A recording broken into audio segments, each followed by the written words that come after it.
Frank Blair is the man that you might remember as the newsman on NBC's Today Show for a lot of years. What you may not know is that he began his broadcasting career 50 years ago right here on WCSC.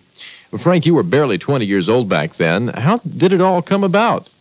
Well, I was interested in news because my father was a telegrapher, and he worked the press wire quite frequently at the Western Union. And that developed an interest in news in me. And WCSC in those days was a part-time radio station, and its programming consisted mainly of phonograph records. I don't mean the kind we have today. I mean the old acetate records that had a high scratch level. Sometimes the scratch level was higher than the music we were broadcasting. So I walked in there one day, and a fellow named Hugh Deadweiler was the manager of the station. This was in 1935, the year I got married and settled down to being a family man as well as a broadcaster. And I said to Hugh Deadweiler, I didn't know him, I just said to him, hey, I think you should have some news on your radio station. He says, well, that's a pretty good idea, fella, but where do you think we're going to get it? Well, I bristled a little bit at that and said, well, that's what I'm here for. Eventually, he hired me at $15 a week to try to scout up some news and put it on the radio station. You see, in those days, we didn't have teletype service. The newspapers boycotted us on that because they could foresee the future and that radio, with its immediacy, could play a big part in news broadcasting. And what I did was listen to what came over networks that were available at that time, and then go back to the radio station and try to compose a news broadcast, as well as doing the beat, as we say in the news game, going to certain places, City Hall and police stations and places like that, trying to dig up local news.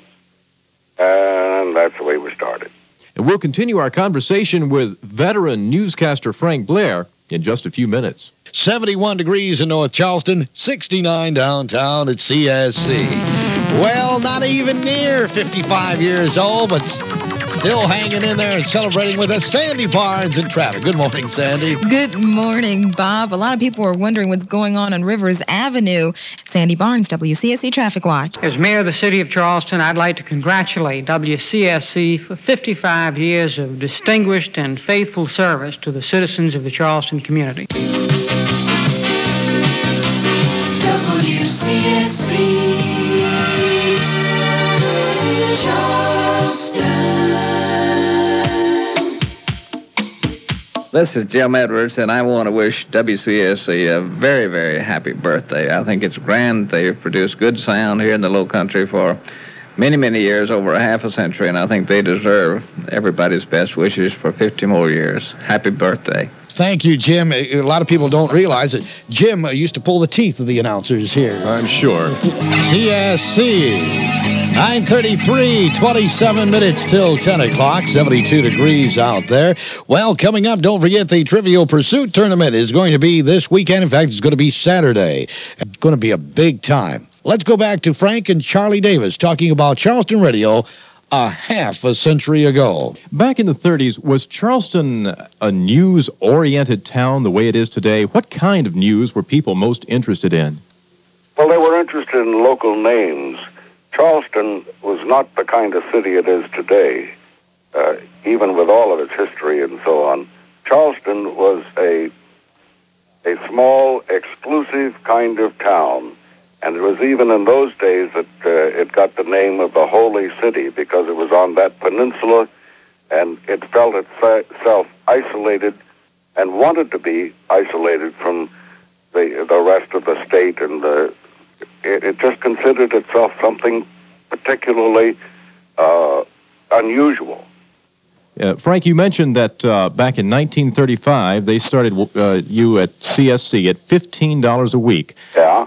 Don't want to upset you, but had you only stayed with the company, by now, you would be making $85 or $90 a week easily. Well, I imagine I'd be up to about 90 now if John Rivers thought he could afford it.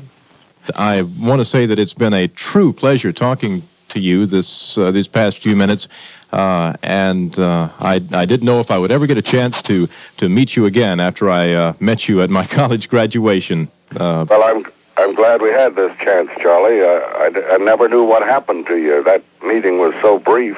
But I'm glad to know you're with a good organization, and I congratulate my alma mater on this anniversary, and I thank my alma mater for giving me a chance to make a living. WCSC Charleston.